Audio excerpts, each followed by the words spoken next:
আমরা আজকে কুরবানি নিয়ে কিছু কথা শেয়ার করবার চেষ্টা করব ইনশাআল্লাহ। কুরবানির প্রসঙ্গটা আসলেই আমাদের স্মৃতির মানসপটে আমাদের ইব্রাহিম আলাইহিস সালাম এবং ইসমাইল আলাইহিস সালামের যে কুরবানি, ওনাদের যে আত্মত্যাগ, এই দৃশ্যপটটি কিন্তু আমাদের চোখের সামনে ভেসে ওঠে। আমরা জানি যে ইব্রাহিম আলাইহিস সালাম আল্লাহ তাআলা সন্তুষ্টির জন্য স্বীয় পুত্র ইসমাইল আলাইহিস সালামকে কুরবানি করতে চেয়েছিলেন, এবং সেই প্রসঙ্গ থেকেই কিন্তু আমরা প্রতি বছর জিলহজের 10 তারিখে কুরবানি করে থাকি। এবং এই দৃশ্যটি আল্লাহ তাআলার কাছে এতই ভালো লেগেছিল, এই আত্মত্যাগের দৃশ্যকে আল্লাহ তাআলা স্মরণীয় করে রাখবার জন্য কিয়ামত পর্যন্ত সব বিশ্বাসীদের জন্য এই জিলহজের একই টাইমে, জিলহজের 10 তারিখে কুরবানি করাটাকে আল্লাহ তাআলা আমাদের উপর অবধারিত করে দিয়েছেন।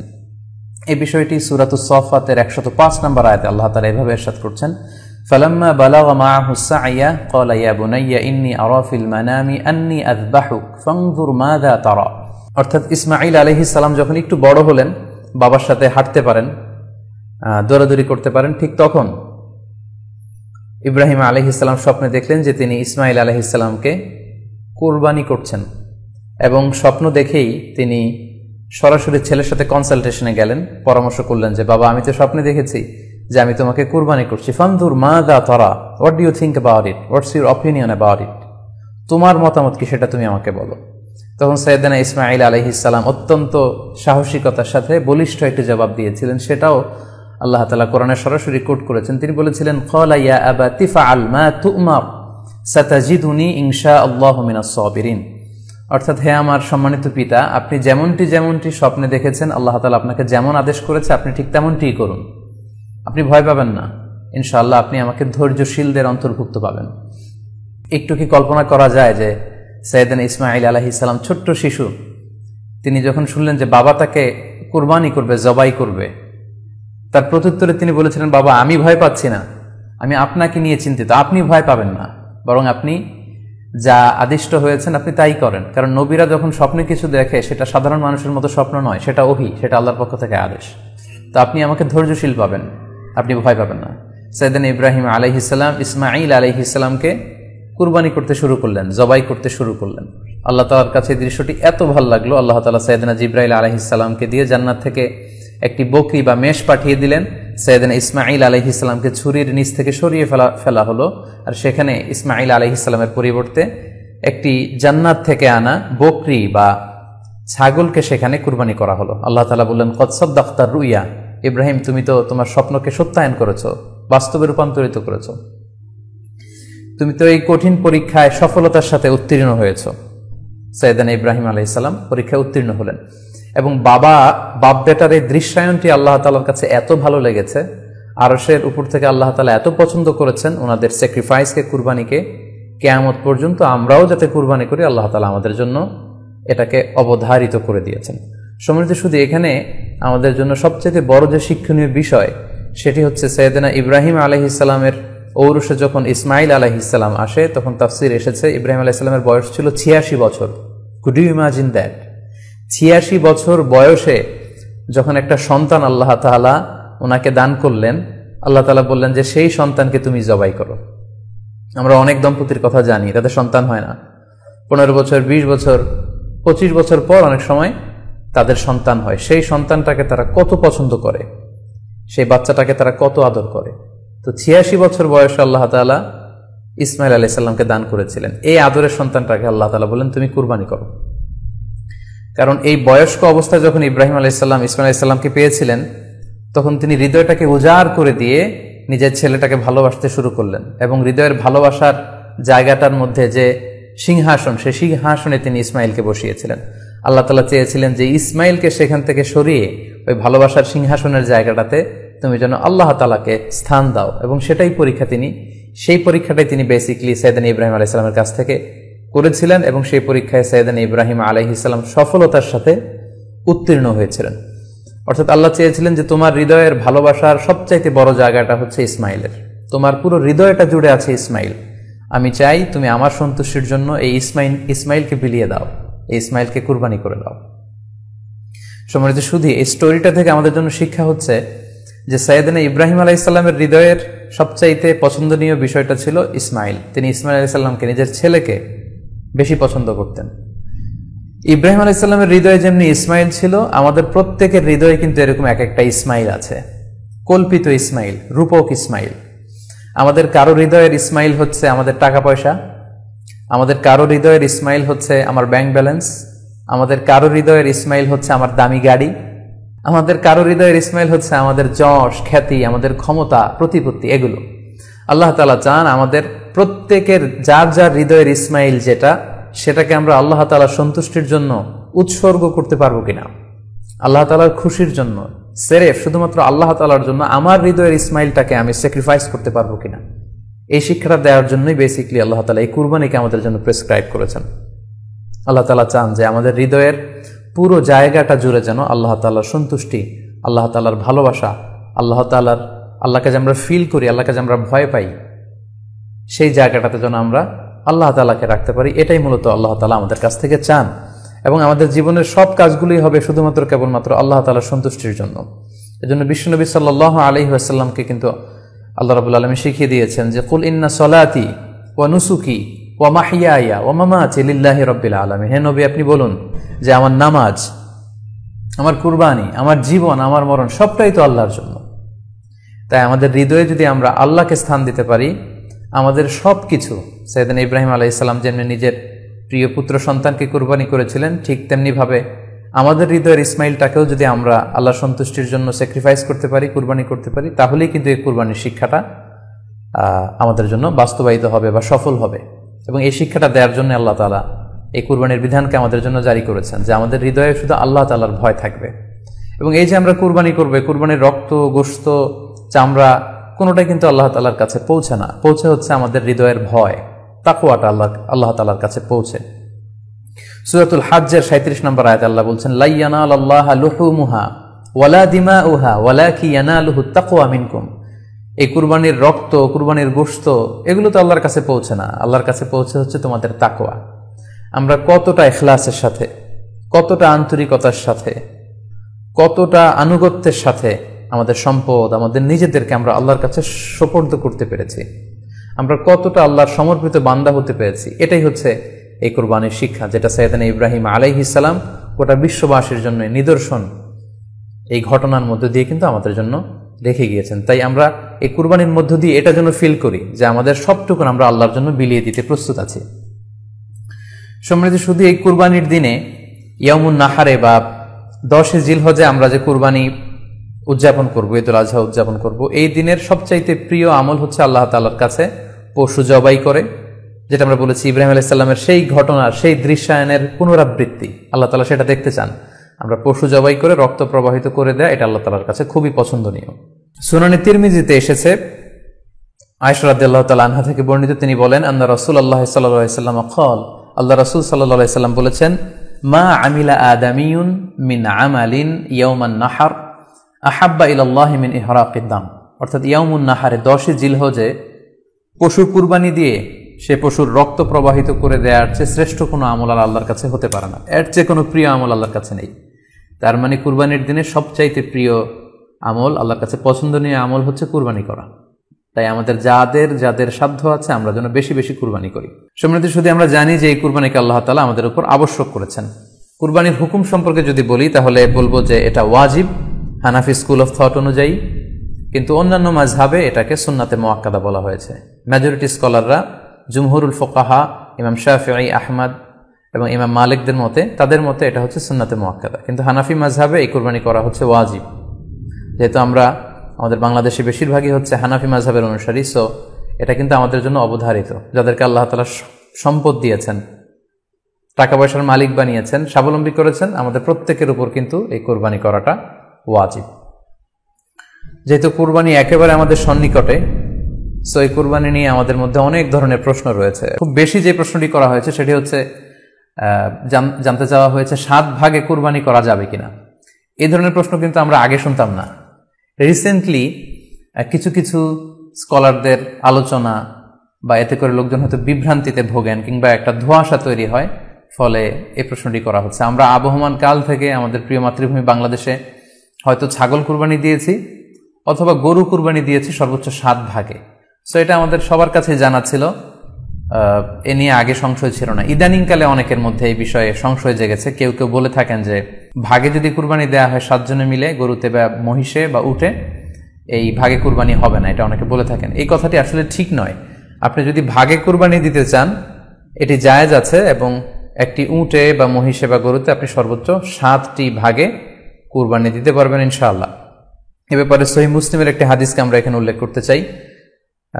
সাইয়েদনা জাবের রাদিয়াল্লাহু তাআলা আনহু থেকে বর্ণিত, তিনি বলেন, ক্বালা হাজাজনা মা রাসূলিল্লাহি সাল্লাল্লাহু আলাইহি ওয়াসাল্লাম, আমরা আল্লাহ রাসূল সাল্লাল্লাহু আলাইহি ওয়াসাল্লামের সাথে হজ করেছি। ফানাহারনাল বাঈরা আন সাবআ, সেখানে আমরা উট কুরবানি দিয়েছি 7 জনের পক্ষ থেকে। ওয়াল বাকারাতা আন সাবআ, আর আমরা সেখানে গরু কুরবানি দিয়েছি 7 জনের পক্ষ থেকে। খুব সুস্পষ্ট, একটি উটে ওনারা 7 জন অংশগ্রহণ করতেন, একটি গরুতে 7 জন অংশগ্রহণ করতেন।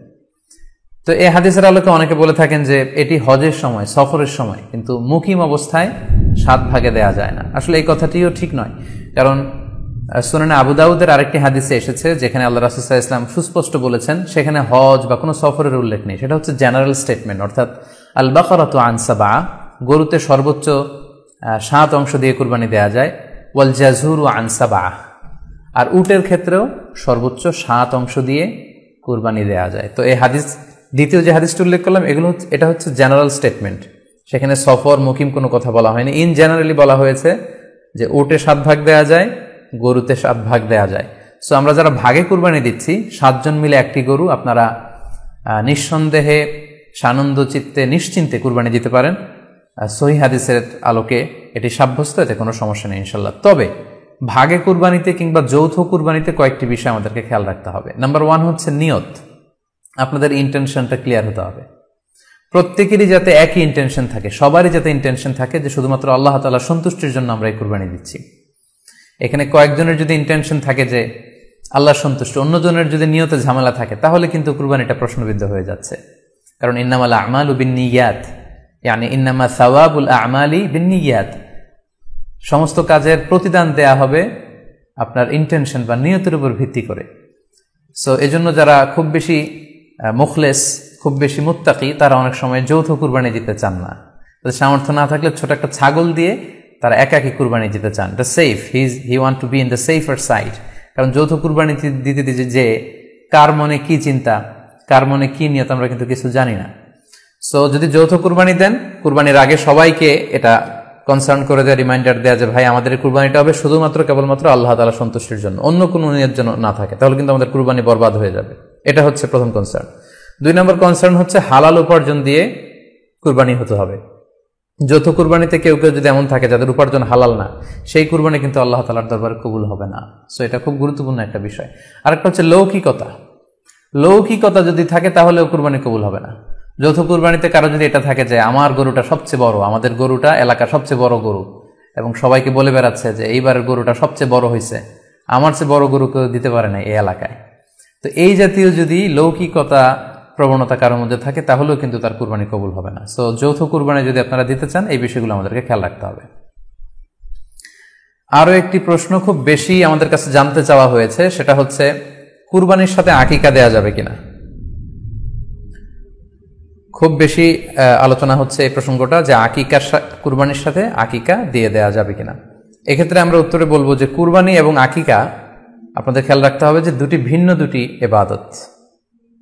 প্রথম কথা হচ্ছে ইবাদত ভিন্ন দুটি ইবাদত। কারণ কুরবানি এটা বছরের একটা নির্ধারিত সময়, জিলহজের 10 তারিখে, এবং তারপরে আরো 2 দিন বা 3 দিন, এই সময়গুলোতে আপনি কুরবানি করতে পারবেন। তাহলে এটা হজের মৌসুমে জিলহজ মাসে করতে হয় কুরবানি। কিন্তু আকিকা কিন্তু এরকম না। আকিকাটা যে কোনো মাসে হতে পারে।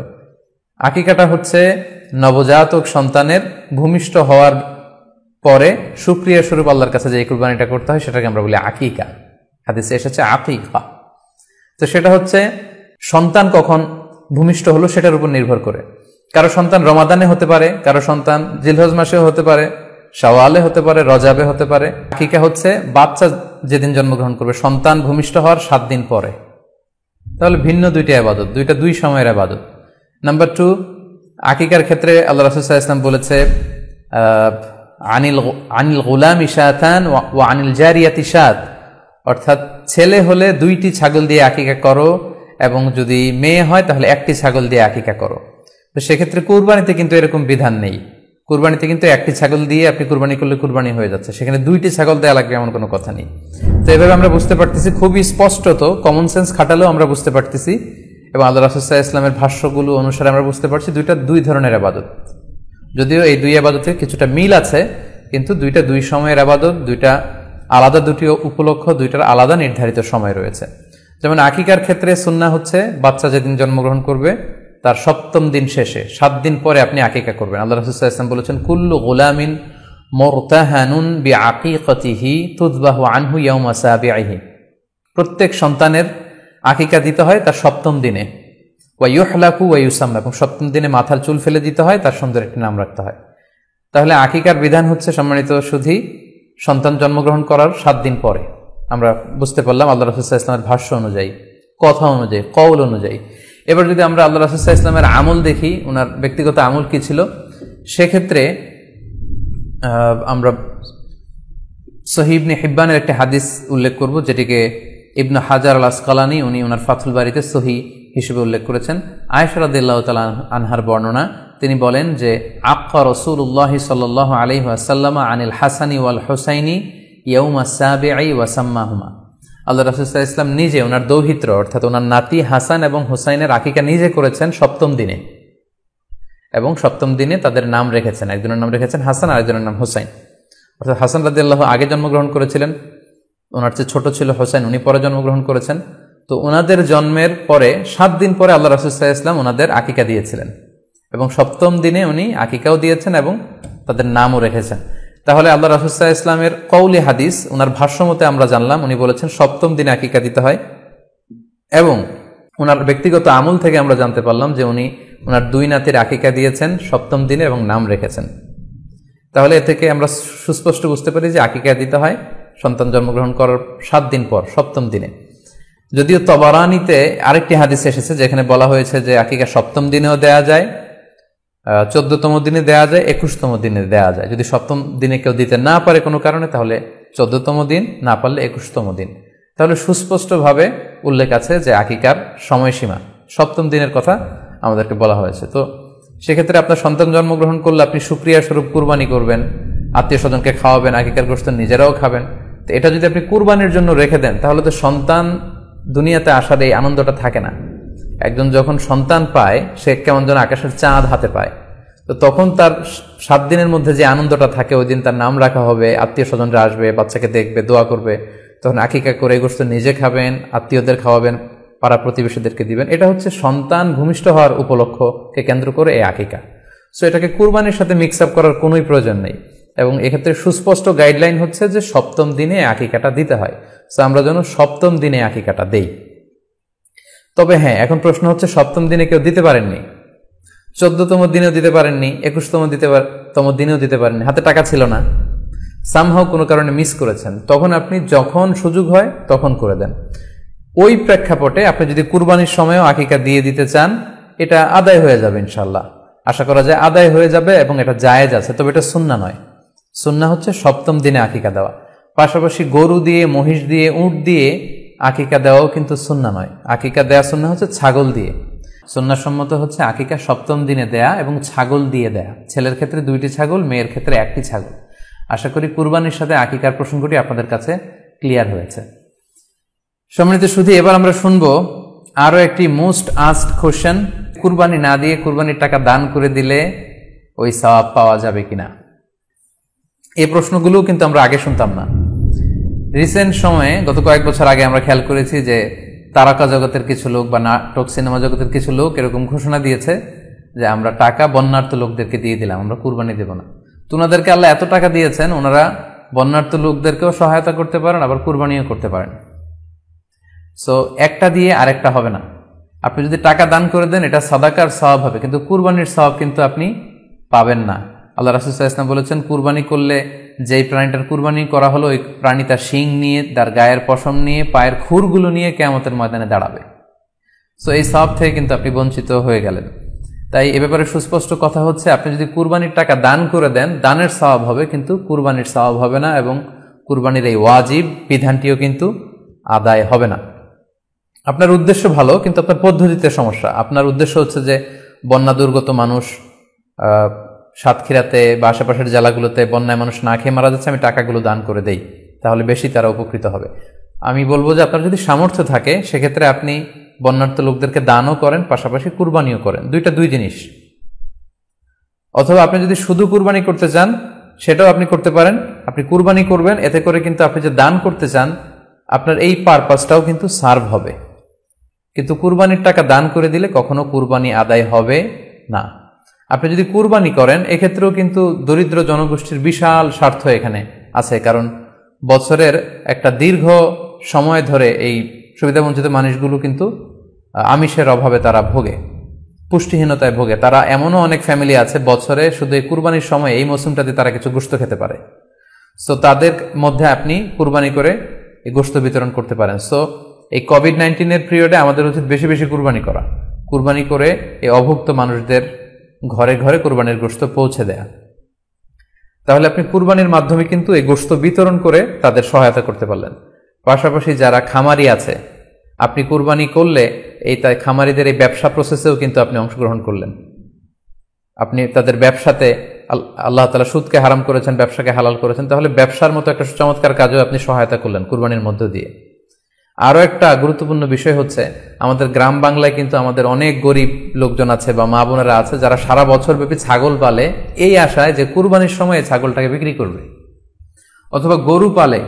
গ্রামগঞ্জে অনেক পরিবার আছে যে বছর শেষে কুরবানির সময় আসলে তারা এটা ভালো দামে বিক্রি করবে এবং সেই টাকা দিয়ে সারা বছর চলবে। তো আপনি যদি কুরবানি করেন তাহলে ওই প্রান্তিক জনগোষ্ঠীকেও কিন্তু সহায়তা করা হলো।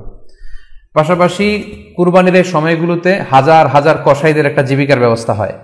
তারা গরু জবাই করে, চামড়া খোলে, গোশত কাটে।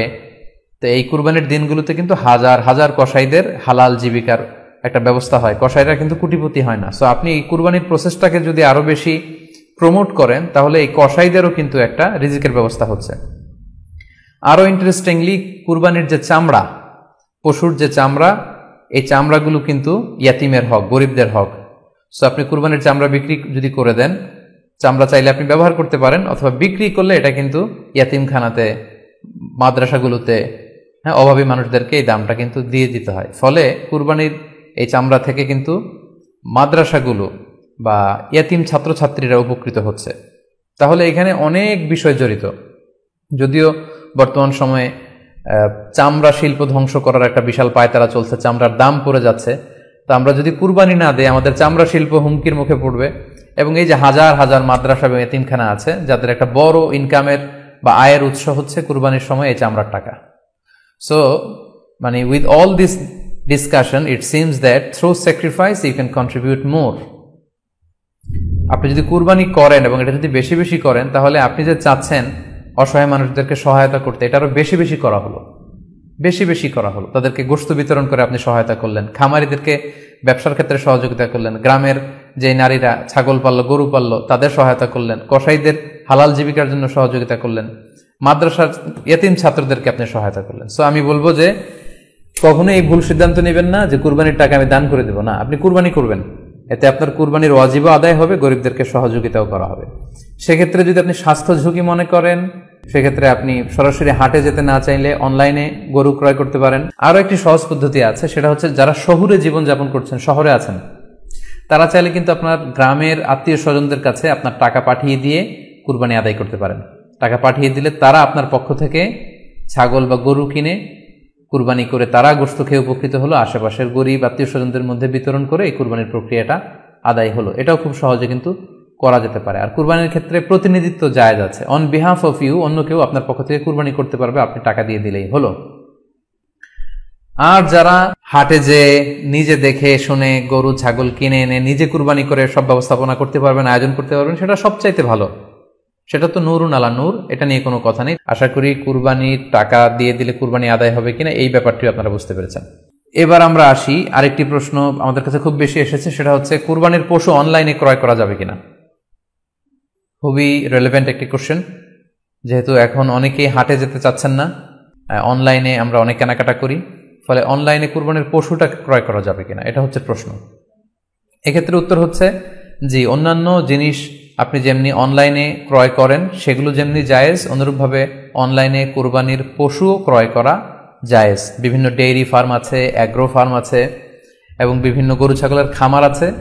তারা কিন্তু আমি দেখলাম যে তারা গরুর অ্যাড দিচ্ছে, গরুর ভিডিও সেখানে আপলোড করে দিচ্ছে, সেখানে তাদের ক্লায়েন্টরা সেটা দেখে তারা গরু ক্রয় করছে। যে এটা জায়েজ আছে ইনশাল্লাহ। আপনারা যদি স্বাস্থ্য ঝুঁকির কারণে গরুর হাটকে অ্যাভয়েড করতে চান, ওখানে যেতে না চান, আপনারা চাইলে অনলাইনে পশু ক্রয় করতে পারবেন। তবে সেক্ষেত্রে দুটি জিনিস আপনাকে নিশ্চিত হতে হবে, দুইটা জিনিস আপনাকে অনলাইনে পশু ক্রয় করার ক্ষেত্রে নিশ্চিত হতে হবে। প্রথম বিষয় হচ্ছে পশুটা দৈহিকভাবে ত্রুটিমুক্ত কিনা, এটা নিশ্চিত হতে হবে। অর্থাৎ পশুর বিস্তারিত অঙ্গ প্রত্যঙ্গের বর্ণনা আপনার জানা থাকা চাই। পশুটা সুস্থ আছে কিনা, বাহ্যিকভাবে সমস্ত ত্রুটিমুক্ত কিনা, এটা জানতে হবে। 2 নম্বর হচ্ছে পশুর বয়স সম্পর্কে আপনার জানতে হবে, কারণ যে কোনো বয়সের পশু দিয়ে কুরবানি করা যায় না, এটার একটা নির্ধারিত বয়স সীমা দেওয়া আছে শরিয়াতে, সেটা আপনাকে মেনটেন করতে হবে। প্রথম হচ্ছে সালিমাতুন মিনাল উয়ুবিজ যাহিরা, বাহ্যিক ত্রুটিমুক্ত হওয়া। যে কোনো পশু দিয়ে কিন্তু, অসুস্থ পশু দিয়ে কুরবানি করলে কিন্তু কুরবানি হবে না। এক্ষেত্রে আমরা সুনানে নাসাইর একটি হাদিস উল্লেখ করব। হাদিসটি সহিহ, বারা ইবনে আযিব রাদিয়াল্লাহু তাআলা আনহু বর্ণনা করেছেন। আল্লাহ রাসূল সাল্লাল্লাহু আলাইহি ওয়াসাল্লাম বলেছেন, লা ইয়াজুজু মিনাদ দাহায়া আল আওরাউল বাইয়িনু আওরুহা, এমন পশু দিয়ে কুরবানি হবে না যে এই পশুটা সুস্পষ্টভাবে অন্ধ কানা কোনো পশু দিয়ে কুরবানি হবে না। ওয়াল আরজাউল বাইয়িনু আরাজুহা, খোড়া, কুরবানি যেখানে করা হবে ওই জায়গা পর্যন্ত হেঁটে যেতে পারছে না, মাঠ থেকে বাড়িতে আনা যাচ্ছে না, এরকম খোড়া প্রাণী দিয়ে কুরবানি করা যাবে না। ওয়াল মারিদাতুল বাইয়িনু মারাদুহা, খুব বেশি অসুস্থ, খুবই দুর্বল অসুস্থ প্রাণী দিয়ে কুরবানি করা যাবে না। ওয়াল আজফা উল্লাতি লা তুনকি, এবং এমন বয়স্ক বৃদ্ধ প্রাণী যে অতি বয়সের ভারে এটা নুজ্জ হয়ে গিয়েছে এবং এর হাড্ডির ভেতরে যে মজ্জা শুকিয়ে গিয়েছে, এরকম প্রাণী দিয়েও কিন্তু কুরবানি করা যাবে না। তাহলে সুনানে নাসাইয়ের এই সহিহ হাদিসটির মধ্য দিয়ে আমরা বুঝতে পারলাম যে অন্ধ প্রাণী দিয়ে কুরবানি করা যায় না, খোড়া প্রাণী দিয়ে করা যায় না, খুবই দুর্বল প্রাণী দিয়ে এবং খুব বয়স হয়েছে এরকম প্রাণী দিয়ে কিন্তু কুরবানি করা যাবে না। তারপর আমরা সুনানে তিরমিজির আরেকটি হাদিস এখানে উল্লেখ করব। এই হাদিসটিও হাসান পর্যায়ের হাদিস। বর্ণনাকারী হচ্ছেন আলী রাদিয়াল্লাহু তাআলা আনহু। তিনি বলেন, নাহা রাসূলুল্লাহ সাল্লাল্লাহু আলাইহি ওয়াসাল্লাম আইয়ুদহা বিআ'যাবিল করনি ওয়াল উযুন, অর্থাৎ আল্লাহ রাসূল সাল্লাল্লাহু আলাইহি ওয়াসাল্লাম শিং ভাঙা এবং কান কাটা এরকম প্রাণী দিয়ে কুরবানি করতে নিষেধ করেছেন। অর্থাৎ ব্রোকেন হর্নস অ্যান্ড ইয়ার্স, কোনো পশুর যদি শিং দুটো ভাঙা থাকে অথবা কান কাটা থাকে, এরকম প্রাণী দিয়ে কুরবানি করলে কুরবানি আদায় হবে না। পশুর কানের ব্যাপারে আরও সুস্পষ্ট হাদিস এসেছে সুনানে তিরমিজিতে, এটিও হাসান পর্যায়ের হাদিস।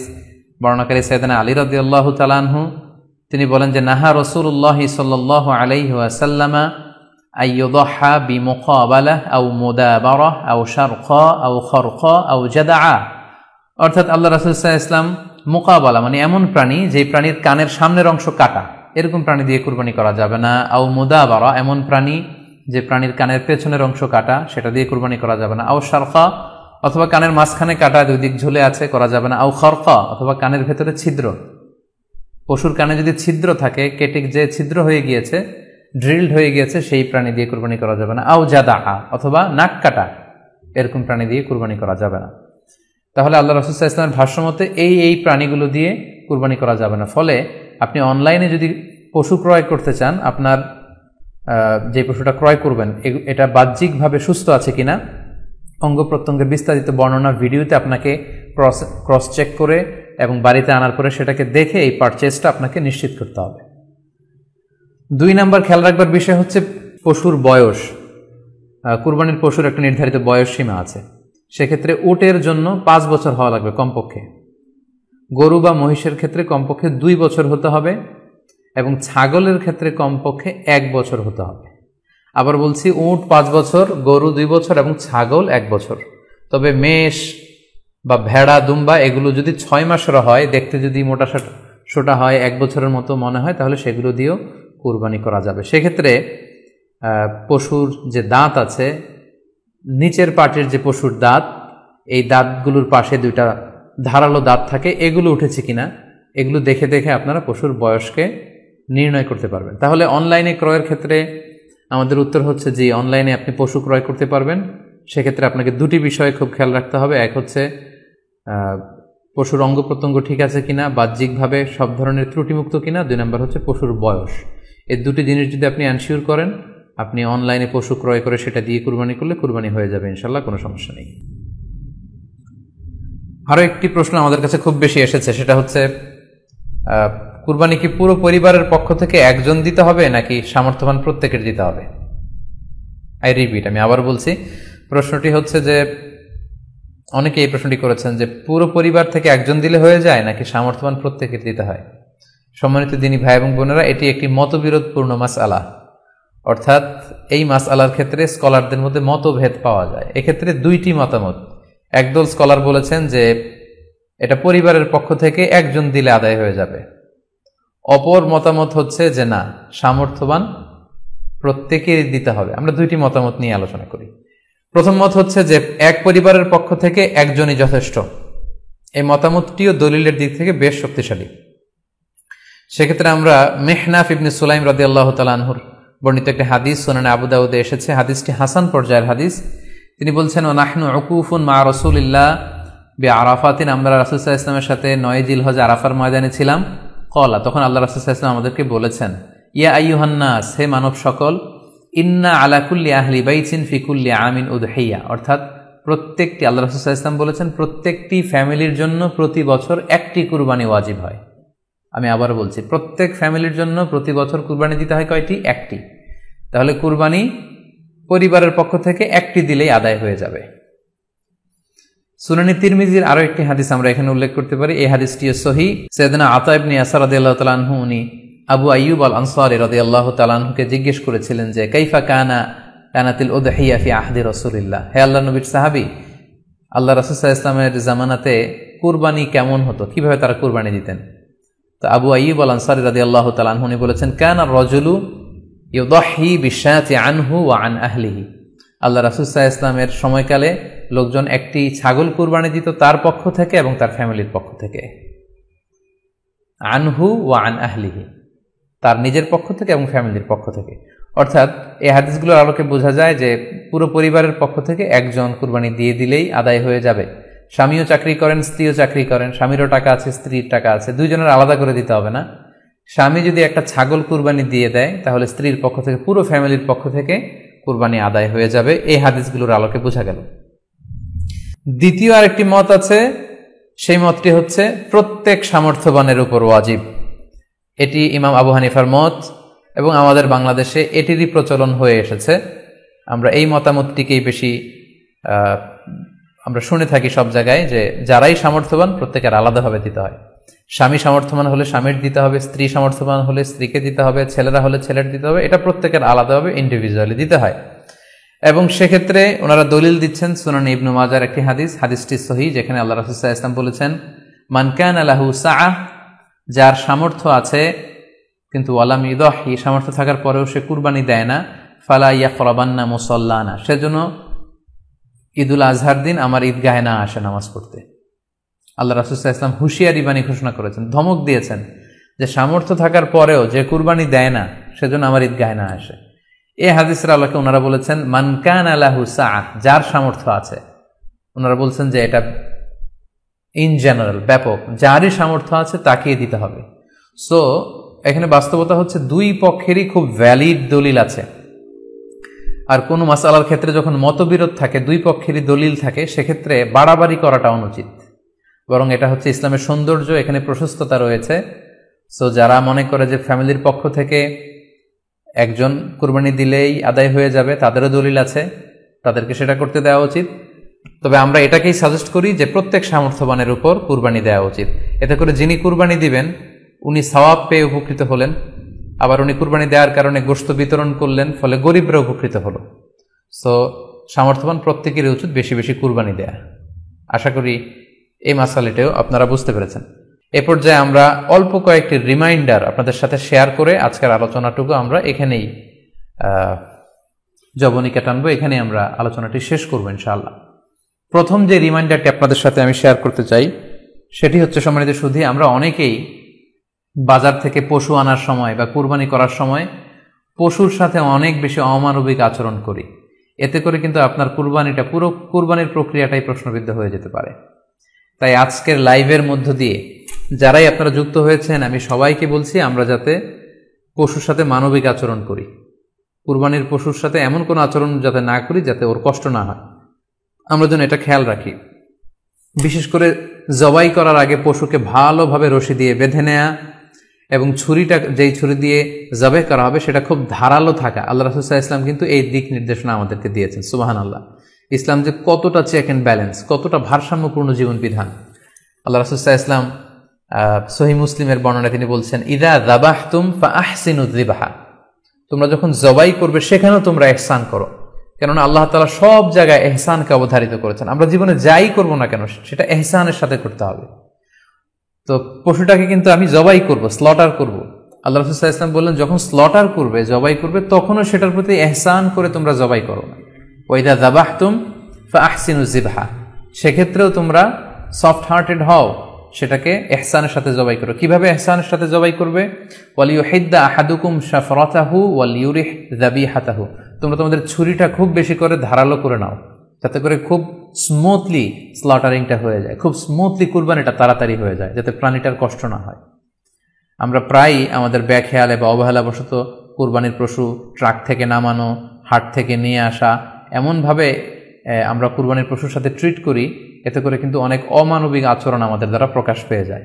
সো আমরা যদিও এটাকে জবাই করব, আমরা যেন ইহসানের সাথে জবাই করি, এই বিষয়টা যেন আমরা খেয়াল রাখি। এটা হচ্ছে প্রথম রিমাইন্ডার। দ্বিতীয় রিমাইন্ডার হচ্ছে, আমাদের দেশে প্রায় এটা ঘটে, জবাই করার পরে অনেক কসাইরা তাড়াতাড়ি এই পশুটার দেহ থেকে প্রাণ বের হয়ে যাওয়ার জন্য ছোট ছুরি দিয়ে জবাই করা প্রাণীটার গলার মধ্যে খোঁচা মারতে থাকে, গলায় বারবার খোঁচা মারতে থাকে। এটা কিন্তু ঠিক না। স্পাইনাল কর্ডে যদি আপনি জবাই করার পরে বারবার খোঁচা মারেন, তাহলে কিন্তু এই প্রাণীটার অপমৃত্যু হতে পারে, অর্থাৎ এটা স্বাভাবিক কোনো মৃত্যু নয়। স্বাভাবিক মৃত্যু হচ্ছে জবাই করে দেয়া, এবং ইসলাম এটাকে আমাদের জন্য বৈধ করেছেন। আমরা জানি যে পাশ্চাত্যে গরুর মাথায় বুলেট মারা হয়, অথবা ইলেকট্রিক্যাল শক দিয়ে ওটাকে হত্যা করা হয়, অথবা ভারী কোনো লোহার হাতুড়ি দিয়ে গরুর মাথায় আঘাত করে সেটাকে মারা হয়। কিন্তু ইসলাম এগুলোকে নিষেধ করেছে। ইসলামের বিধান হচ্ছে স্লটারিং করা, আপনি জবাই করে দিবেন। সেক্ষেত্রে আমার মনে হয় 10 থেকে 15 মিনিট যদি আমরা একটু ওয়েট করি, গরুর দেহ থেকে সবগুলো রক্ত কিন্তু বের হয়ে যাবে, ফলে এটার গোশতটা উপাদেয় হবে আমাদের জন্য। কিন্তু আমরা যদি তাড়াহুড়ো করে, বিশেষ করে অনেক কসাই ভাইরা রুহটা যাতে তাড়াতাড়ি বের হয়ে যায়, প্রাণটা যাতে তাড়াতাড়ি বের হয়ে যায়, জবাইয়ের পরে আবার ছোট ছুরি দিয়ে স্পাইনাল কর্ডে খোঁচা মারতে থাকে, এটা কিন্তু ঠিক না। এতে করে যেটা হয়, এটা স্বাভাবিক মৃত্যু হয় না, বরং অপমৃত্যু হয়ে থাকে। আমরা যখন কুরবানি করি তখন প্রাণীটার শ্বাসনালী এবং কণ্ঠনালী কেটে যায়, এবং তারপরে রক্তনালী, যেটাকে ইংরেজিতে বলে জুগুলার ভেইন, এই জুগুলার ভেইনটা যখন কেটে যায় তখন কিন্তু প্রাণীটা আর ব্যথা পায় না। গবেষণায় দেখা গিয়েছে যে যদিও আমরা দেখি যে প্রাণীটা খুব ছটফট করে, লাফালাফি করে, কিন্তু আসলে সে ব্যথা পায় না। জুগুলার ভেইন যখন কেটে ফেলে তখন ব্রেইন তাকে স্পাইনাল কর্ডের মাধ্যমে হার্টের সিগন্যাল দেয় আরো বেশি পাম্প করার জন্য, আরো বেশি রক্ত পাঠানোর জন্য। ফলে দেহের সবগুলো রক্ত গলার ওই কাটা জায়গা দিয়ে কিন্তু বের হয়ে যায়।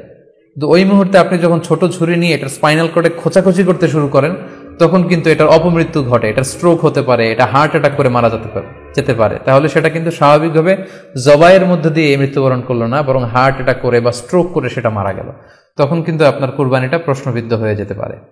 তো এই জন্য আমি সকলের কাছে অনুরোধ করব, আপনারা তাড়াহুড়ো না করে 10 থেকে 15 মিনিট একটু ওয়েট করেন জবাইয়ের পরে, এটাকে স্বাভাবিকভাবে, ন্যাচুরালি, প্রাকৃতিকভাবে এটা রুহটা বের হতে দিন।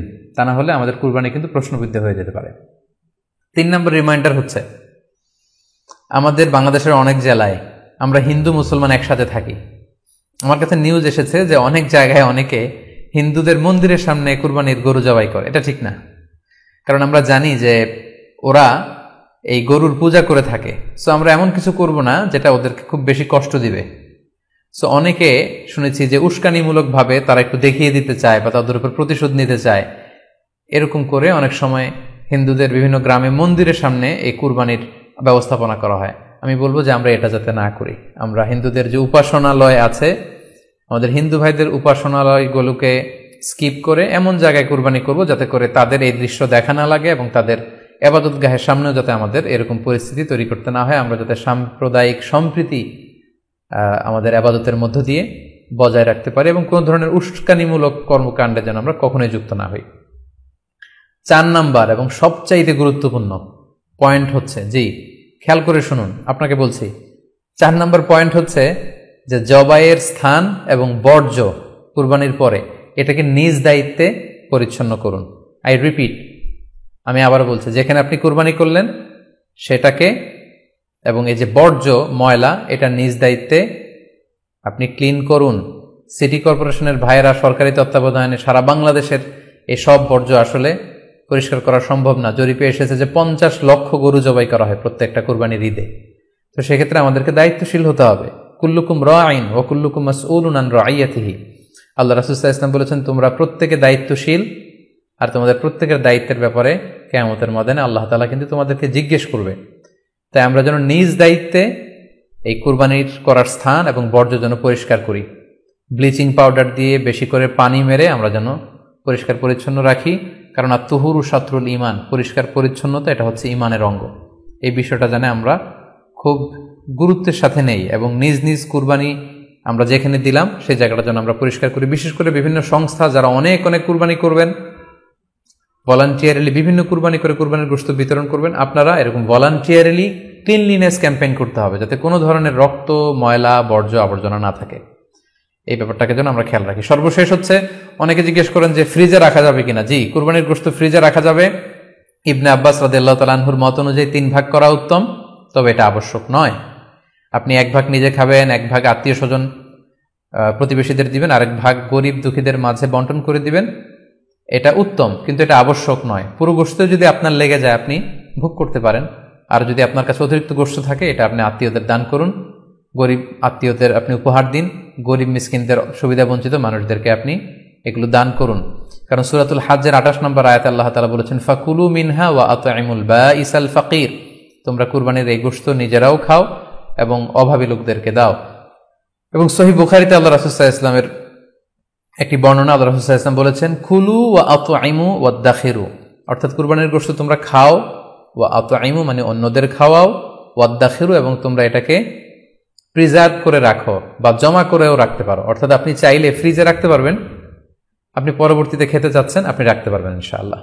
সো উত্তম হচ্ছে 3 ভাগ করে 1 ভাগ নিজে খাওয়া, 1 ভাগ আত্মীয় স্বজনদের, প্রতিবেশীদের দেয়া এবং 1 ভাগ অভাবী, সুবিধা বঞ্চিত, গরিব মিসকিনদের মাঝে বন্টন করে দেয়া। এবং অবশ্যই অবশ্যই যাদের সামর্থ্য আছে আপনারা বেশি বেশি কুরবানি করুন, এবং এই কুরবানির মধ্য দিয়ে আমরা অনেক অনেক প্রান্তিক জনগোষ্ঠী, সুবিধা বঞ্চিত মানুষ, তাদের কাছে আমাদের সহায়তাগুলো পৌঁছে দিতে পারবো। সম্মানিত সুধী, আপনাদের সবাইকে আবারও শুকরিয়া জানাই, আপনাদের সবাইকে আবারও আন্তরিক শুভেচ্ছা এবং অভিনন্দন। আমরা কামনা করি যে আল্লাহ তাআলার কাছে আমরা ফরিয়াদ করি জিলহজ মাসের প্রথম 10 দিনের যে বারাকা, রাহমা, আমরা যেন নফল ইবাদত করে করে বেশি বেশি তাকবীর, তাহলিল দিয়ে এই দিনগুলো যেন মুখরিত রাখতে পারি, বেশি বেশি নফল ইবাদত করতে পারি, নফল রোজা রাখতে পারি। বিশেষ করে অবশ্যই আরাফার দিনের রোজা যাতে আমরা মিস না করি। গোটা মুসলিম উম্মার জন্য আমরা দোয়া করি যে এই ঈদুল আজহার উৎসব যাতে আমরা ভাব গাম্ভীর্যের সাথে ইবাদতের মধ্য দিয়ে, আনন্দ উৎসবের মধ্য দিয়ে পালন করতে পারি। আপনাদের সবার জন্য আমি দোয়া করছি, আমি নিজেও আপনাদের সবার কাছে দোয়া চাই। আল্লাহ তাআলা আপনাদের সবাইকে ভালো রাখুক, সুস্থ রাখুক, ঈমানের সাথে রাখুক। আপনারা শেয়ার করবেন বলে আশা করছি। সুবহানাকাল্লাহুম্মা বিহামদিকা আশহাদু আল্লা ইলাহা ইল্লা আনতা আস্তাগফিরুকা ওয়া আতুবু ইলাইক। আসসালামু আলাইকুম ওয়া রাহমাতুল্লাহি ওয়া বারাকাতুহু। নিয়মিত ইউটিউব ভিডিও দেখতে সাবস্ক্রাইব করুন। নতুন নতুন ভিডিও পেতে ঘন্টা বাটনটি চাপুন।